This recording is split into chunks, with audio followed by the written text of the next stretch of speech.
And here we are in sunny Sheffield, and for the first time when I say sunny somewhere, it is actually sunny. And we'll be covering the PTQ here, and with our regular guy, Rob. Now, our big thing, Rob, for this particular tournament is that, well, one of our other guys, Boomer, he was going to play today and actually choked. And by this we mean for the last 3 weeks he's been testing when he's getting a chance to test, but just couldn't come up with a deck that he was confident enough to play with. And to be honest, we've got a field of 198 players, so I can't really blame him on that thing. So what we want to talk about today is actually getting that preparation in. At what point do you know sort of what deck you want to play? And then from that point onwards, I mean, are you locked into that deck? I mean, if like a deck comes from Magic Online, like a day before, would you make a last-minute switch, or would you stick with, the one you've been putting all the testing in? So which is more important, playing the best deck, or, playing the deck that you're happy with? Well, it's a loaded question because it can depend exactly on what the decks are and what the format is and your feel of it. If you've prepared a lot for a tournament in a given metagame, you'll understand more about it and be more prepared to make such a decision. But there's certainly no always correct answer, I don't believe. Regarding Boomer's testing process, I was actually involved in it as well. We got together with somebody so powerful he's been banned in all formats and discussed a bunch of decks that were available in Standard and what we might be playing. I started off on all sorts. I was testing Junk Reanimator, I was testing Bant Hexproof, I was testing Sphinx's Revelation control decks, I was testing Jund, I was testing Nea Blitz, just to get a feel for everything really. And it was the same, there was nothing that just felt massively more better than everything else. So at that point it was really more about preference and how much time you had left to test. Okay, now everyone sort of has their sort of favourite pet deck and stuff like that, but I think the deck coming into this for the last 2 weeks, I mean, you mentioned Junk Reanimator, I think that's the deck that initially 3 weeks ago, the people in the know knew it was the best deck. And then a week and a half ago, a lot of people caught wind of it, but didn't have time to get the testing in. So Stuart Wright turned up to the PTQ in London last week, made a top 8, lost in the quarters to Zombies, because Zombies just smashes it in the face, because that's what Zombies do. But now I think this week, because of that, it's still the deck everyone sort of fears. So from a metagame point of view, is this now, for this particular tournament, because of all that and because of the way things work out, is this now a deck you avoid playing for that reason? Well, there's an implicit assumption, I believe, in what a lot of people consider a metagame to be, which is that it's going to be a continual thing that develops across tournaments that you attend. That you, as a person, attend, you see the metagame for you, and you consider that to be a continuous process.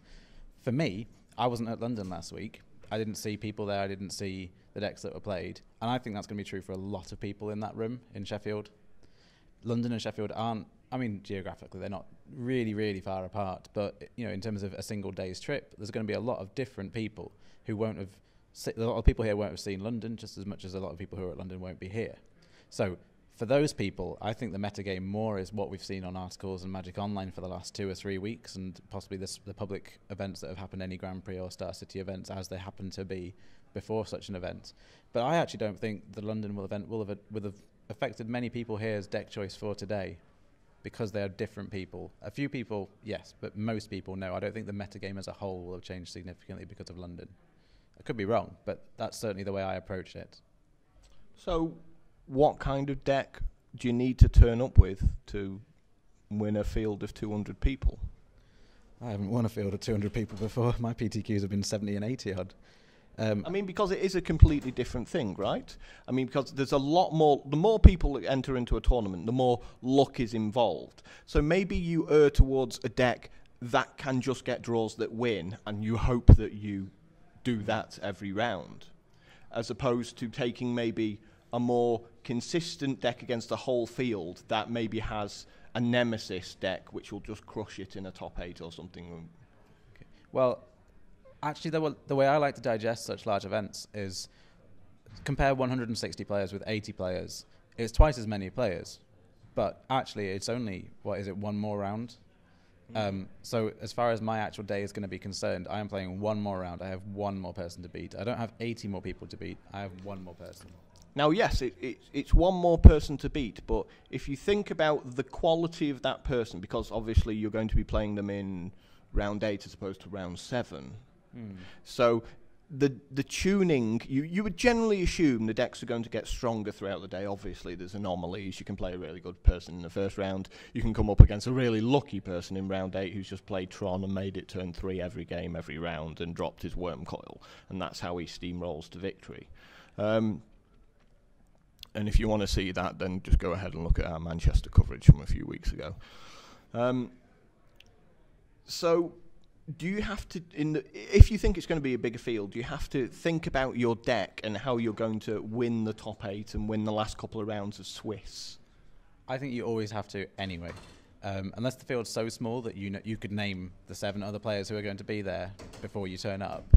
I think you always have to assume you're going to be facing the top players and the top decks every round. I think it's something I discussed with Jonathan Randall when we tested for the Sheffield Nats a few years ago, is that I was asking him about his testing process, and he said, no, he always prepares for the best decks from the best players, because if you play someone who's worse with a worse deck, likelihood is that's going to be easier for you than the good player with a good deck if you've been preparing that way. But if you just prepare for everything and you come across the good players with the good decks and you can't do it, you're not going to win the tournaments. Yep.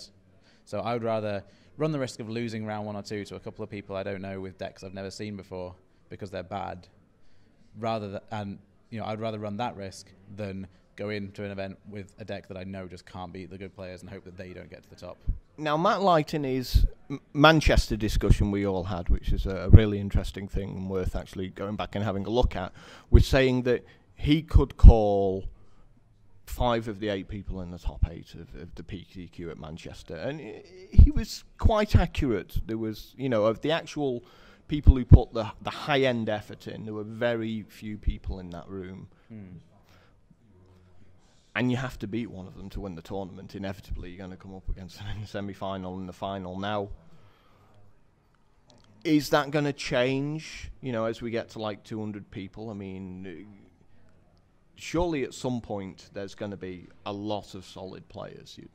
Yeah, well, one of the things Matt also discussed during that event was that to win a PTQ, you have to get a bit lucky and you have to play solid, because during the Swiss, you have one round where your deck just messes up on you, and that's a loss. And you can't afford to take any more losses than that, so you have to play really well.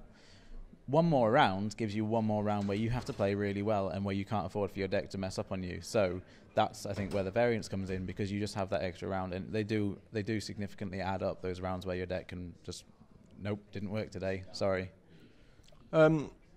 Looking briefly at testing, like one of the problems that we always say about testing is that it doesn't reflect accurately on the decks. We were talking as we were driving over about how a control player can play against an aggro deck, and the aggro deck wins after 3 turns, control player wins after 25 turns.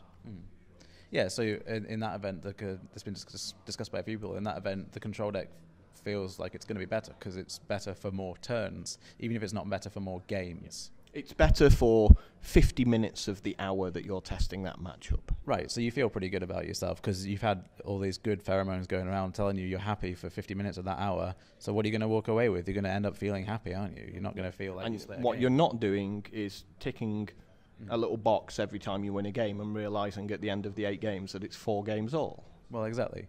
So from this point of view, when we're talking about deck testing and which decks to take, when you're not playing competitively, either in a situation like this at an actual PTQ, how hard is it to truly sort of recreate this competitive sort of scenario where you are playing against other people who are good? I mean, that's the big thing about testing, right, isn't it? Yeah, well, I always play competitively. I play with people who I think are good, or at least good enough to test with. I don't want to play with somebody who's going to just waste my time turning up with a deck that no one else is going to play.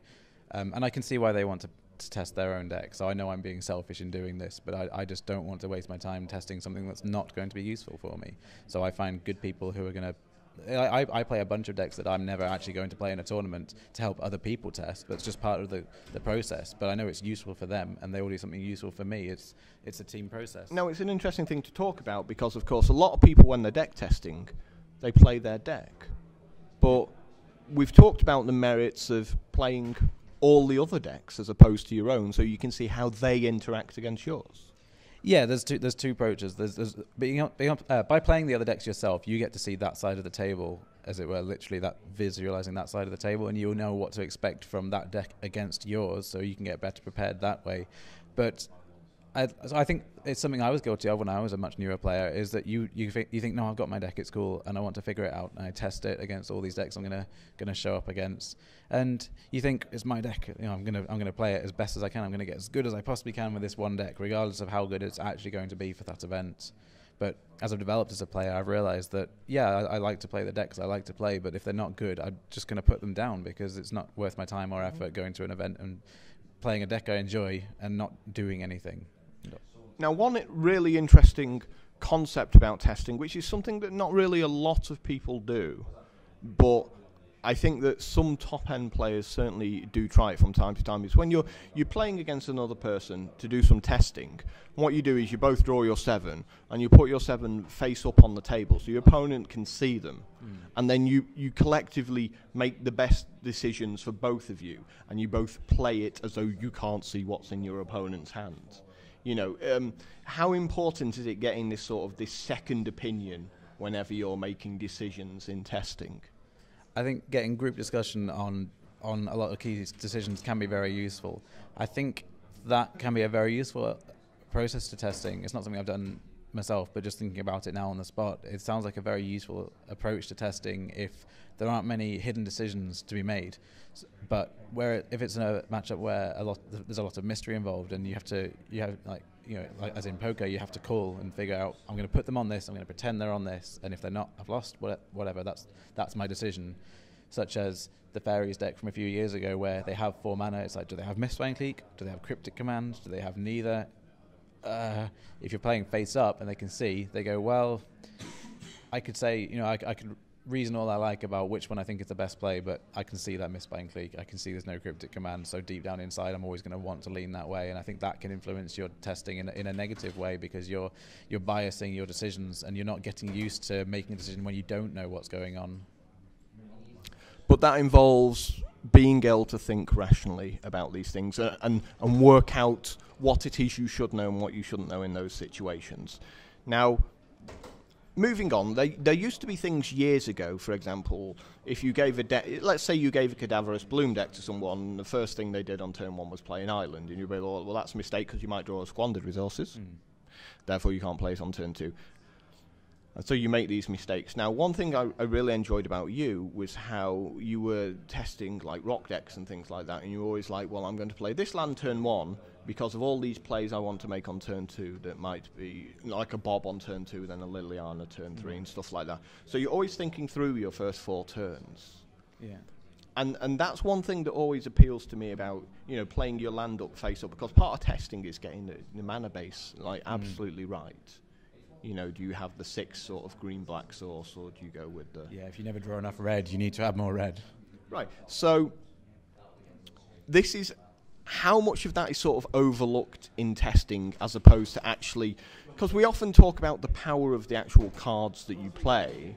Right. But the land is a really important part of testing for me. And it seems to be something that probably... It's probably the first 20 cards to go into people's decks. They just go, shove the land in, and then they stick all the spells in afterwards, right?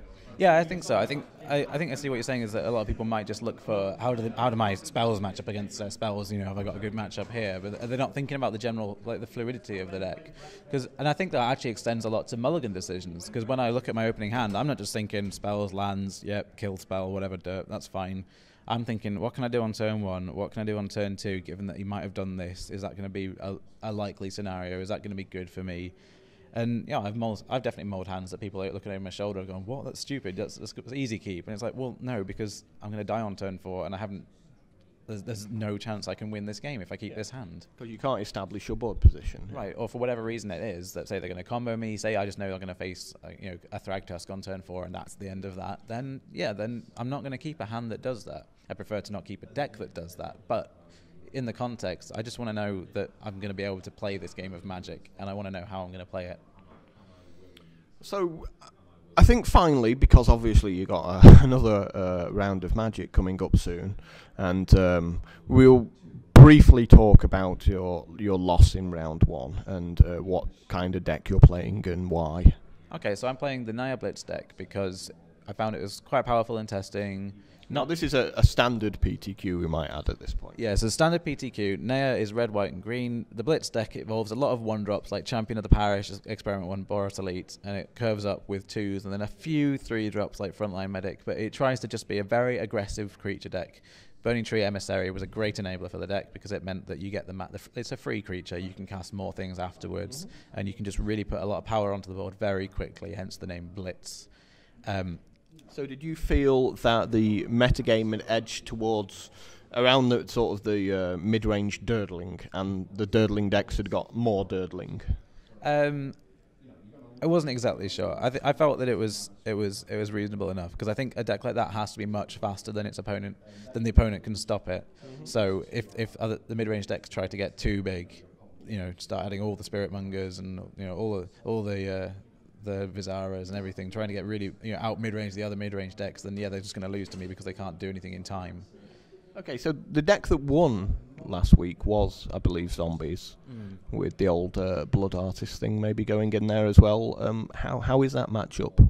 Well, their 3-drops come in tapped and their 2-drops are 0-1s, so I get a very aggressive start and they generally struggle to keep up with it. Although they have their own powerful 1-drops, they're the same size or smaller than mine, so it's weenie on weenie, but my creatures are slightly bigger, and although theirs come back, I can block. I can choose when the game ends, then they can't so much. So I think that's a favourable matchup for me. And certainly you've got a few 2-for-1s yourself, of course. Yeah. With your 3-drops. My 3-drops are Frontline Medic, so they can be. I've got sideboard Boros Reckoners. Yeah, I was thinking particularly about the Reckoners there. Okay, but it depends on how my opponent can kill them. If they have Abrupt Decay or a Doomblade effect, then I'm not going to want the Boros Reckoner so much because it just trades for the kill spell. But if their kill spell, if they've got a Geralf's Messenger though, yeah, it's good at defending against Geralf's Messenger. I think it would depend on what removal I'm seeing. But if I'm always going to bring it in against a deck with Searing Spear because they're not going to be able to kill it very easily at all. So we're going to have to wrap this up soon, simply because the video will run out at some point. So you end up losing your first round, but you were happy with that. There's not much you could have done differently. I think I made a lot of the right decisions. My opening hands were good. It just didn't play out the way that I would have preferred it to. But I mean, that's Magic. I don't think I get annoyed about a round of Magic when I made a stupid mistake. Even if I won, I've apologized to opponents because I made boneheaded mistakes. Still won, but I was annoyed at myself because I was just a fool. Nobody likes losing to bad players, do they? Well, no, and I don't want to give my opponent the impression that they did that. But no, if I lost and I'm pretty sure I did most of the right things, then yeah, it's hard to feel too bad about that. It's just the way it went, and that's my opponent chose his deck because he wanted that to happen. It did. I couldn't do anything to stop it. That's my life. So this probably means for a 200-person field, you're going to have to win out at this point. Now, we'd like you to obviously play on even if you do lose the next couple of rounds, just to sort of get an idea of whether you sort of played the right deck for the tournament. And indeed, given that you'll be driving back with us, it'll give you something to do rather than sitting around for the next 8 hours while we do coverage. Well, I could go explore sunny Sheffield. There's obviously quite a lot to see and do here. So in between rounds, I can probably pop out. I think my deck only lasts about 5 minutes around. So yeah. Well, I hear there's a Leeds against Sheffield football match going on at some point. So if you want to be involved in some fights, you can do that. As a Leeds fan, I want nothing to do with anything like that. I just don't watch football anymore. So anyway, good luck for the rest of the day, and let us know how your decisions for the deck go for the rest of the day. I will, thank you.